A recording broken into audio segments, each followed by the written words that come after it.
काम क्यों बंद है दीनानाथ? राजू मर गया साहब। मजदूर सब उसकी अर्थी के साथ गए हैं। किससे छुट्टी लेकर गए? मुझसे छुट्टी ले गए। इतने सारे मजदूरों को एक साथ छुट्टी देने की इजाजत किसने दी तुम्हें?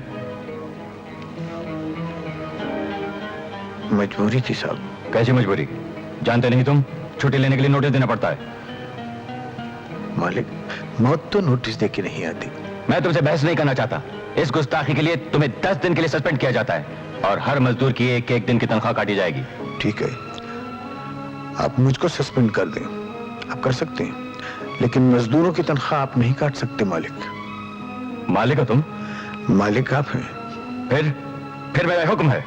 शायद आपको इस बात का एहसास नहीं है मालिक, कि जो मर गया वो हमारा एक साथी था। मट्टी में रेंगने वाला कीड़ा नहीं था, वो इंसान था वो, और इन्हीं लोगों के सर पे ये कारखाना चलता है। मुझे ये सब बकवास नहीं सुननी। I've got to go and attend a meeting. बड़ा लेक्चर देने आए हैं।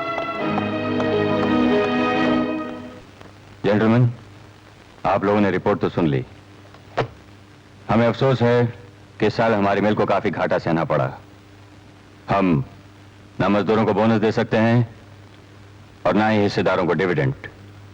लेकिन हम आपको यकीन दिलाते हैं कि हमारे मुनाफे के हिस्सेदार सिर्फ आप और हमारे वफादार मजदूर हैं। किसी को कोई सवाल पूछना है? माफ कीजिएगा सेठ जी, क्या मैं पूछ सकता हूं कि मजदूरों को उनकी वफादारी का इनाम उनकी तनख्वाह काट के दिया जाता है? यह मजदूर यूनियन की मीटिंग नहीं, मिल के हिस्सेदारों की मीटिंग है। सब हिस्सेदार अच्छी तरह जानते हैं इस बात को कि मिल के चलाने में सबसे बड़ा हिस्सा मजदूरों का है। इन लोगों ने इस मिल में पैसा लगाया है। इन्होंने मिल में पैसा लगाया है तो मजदूर ने अपना खून पसीना एक किया, अपनी मेहनत लगाई है उसने। ये क्या ड्रामा हो रहा है? हम यहाँ पर तमाशा देखने नहीं आए। आप लोग बैठ जाइए।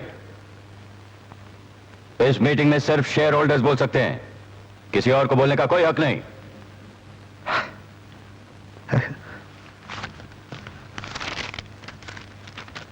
साहब, एक 10 रुपए का शेयर मैंने भी खरीद के रखा है। मैं भी शेयर होल्डर हूं, मुझको भी हक है बोलने का, और मैं बोलूंगा और आप सेठ जी सुनेंगे। सेठ जी, इसका माथा फिर गया है। ठीक है साहब, माथा फिर गया है मेरा। गरीब की जब जेब में पैसा नहीं होता और उसके पेट में रोटी नहीं होती ना, तो सेठ जी उसका माथा फिर जाता है। जब आपके घर में एयर कंडीशन की ठंडक की बरसात होती है और उसके घर में चूल्हा तक नहीं जलता, तो उसका माथा फिर जाता है। साहब, मैं से एक बात पूछता हूं साहब, आपसे एक बात। आपके पिता का जब देहांत हुआ था तो ये मिल उनके सोग में 3 दिन तक बंद रही थी और हर मजदूर शमशान घाट तक कांधा देने गया था। साहब, आप ही लोगों की मिल चलाने में, आप ही का काम करने में हमारा एक मजदूर साथी मर गया साहब। उसको कांधा देने के लिए 30 मजदूर शमशान घाट तक गए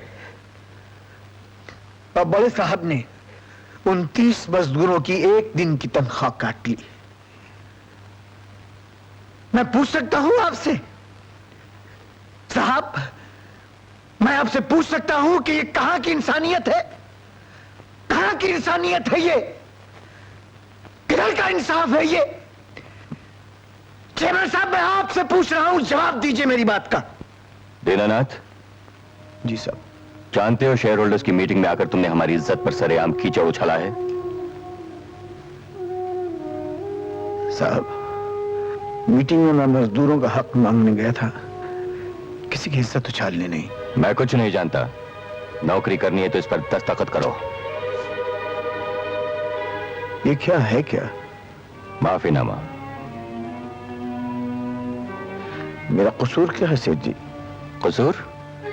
तुमने एक मुलाजिम की हैसियत से हमारे साथ गद्दारी की है।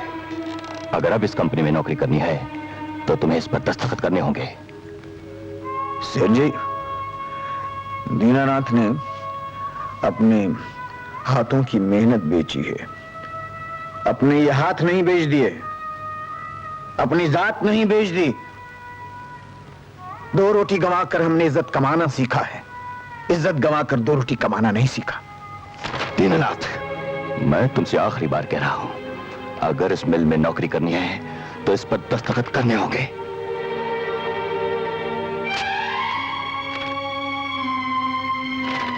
आप लोग 2 रोटी देकर आप सोचते होंगे आपने हमारी मान मर्यादा को खरीद लिया, लेकिन ऐसा है नहीं और न कभी होगा। और इससे पहले कि आप मुझे नौकरी से निकालें, मैं आपकी नौकरी पर लात मारता हूं, ठोकर मारता हूं इस नौकरी पर, थूकता हूं इस पे। ये लीजिए, संभालिए।